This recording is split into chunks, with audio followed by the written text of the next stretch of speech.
L'anthropologie est la science de l'homme. Elle vise à comprendre les cultures humaines, leurs comportements et leurs modes de vie à travers le temps et l'espace. Pour appréhender l'évolution de cette discipline, il est essentiel de se pencher sur l'histoire de ses pionniers. Ce parcours est semé d'obstacles, de découvertes et de réflexions sur la condition humaine.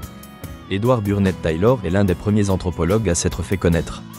Au milieu du XIXe siècle, il promeut l'idée que la culture est une totalité intégrant connaissances, croyances, art, morale, droit et coutumes. Son ouvrage « Primitive Culture », publié en 1871, constitue une pierre angulaire de l'anthropologie. Tylor avance l'idée d'une évolution culturelle linéaire. Selon lui, les sociétés passent d'un stade sauvage à un stade civilisé.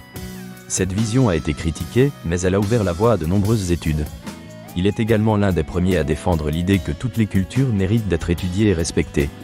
À la même époque, James Frazer se fait également connaître avec son ouvrage The Golden Bough. Cet ouvrage a largement contribué à l'étude des mythes et des rituels. Frazer soutient que les croyances religieuses évoluent également à travers un processus d'évolution. Il établit des parallèles entre les rites et les mythes des civilisations anciennes et ceux des sociétés contemporaines. Cela enrichit notre compréhension de l'évolution des systèmes de croyances. Avec le développement des colonisations au XIXe siècle, d'autres anthropologues, notamment Franz Boas, émergent et apportent une nouvelle approche. Boas, souvent considéré comme le père de l'anthropologie américaine, conteste les notions évolutionnistes de ses prédécesseurs. Il est célèbre pour sa méthode de terrain et son insistance sur l'observation participante. Il mène des études approfondies parmi les populations indigènes des États-Unis, en s'intéressant à leur langue, coutumes et art. Boas rejette l'idée d'une hiérarchie entre les cultures, plaidant pour une approche relativiste qui considère chaque culture dans son propre contexte. Ses travaux jettent les bases de l'anthropologie moderne. Boas forme plusieurs étudiants qui deviendront eux aussi des figures majeures de l'anthropologie. Margaret Mead se distingue par son étude sur l'adolescence et les rôles de genre, en particulier à Samoa. Son livre « Coming of Age in Samoa », publié en 1928, provoque des discussions sur la sexualité et la nature humaine. Mead démontre que les expériences des adolescents sont profondément influencées par leur culture. Ses recherches contribuent à populariser l'anthropologie. Claude Lévi-Strauss, dont les travaux inaugurent l'anthropologie structurale, propose que toutes les cultures partagent des structures psychologiques communes. Sa méthode d'analyse illustre que les mythes, les langages et les institutions partagent des motifs similaires à travers le monde. Son livre « Triste Tropique » est à la fois une réflexion anthropologique et un récit captivant, illustrant comment l'ethnographie peut être scientifique et littéraire.